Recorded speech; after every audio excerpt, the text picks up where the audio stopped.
hore waxaan u soo jirnay barashada luqadda Talyaaniga maanta waxaan baranaynaa casharkeenu wuxuu ku saabsan yahay conversazione oo ah macnihiisu noqon doono wada sheekeysi. Come stai? Sidee tahay?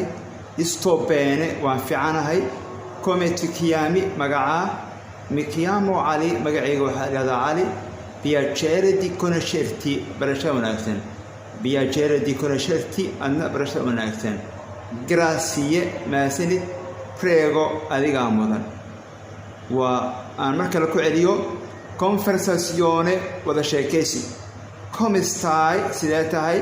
Sto bene, waan fiicanahay. Come ti chiami? Magacaa?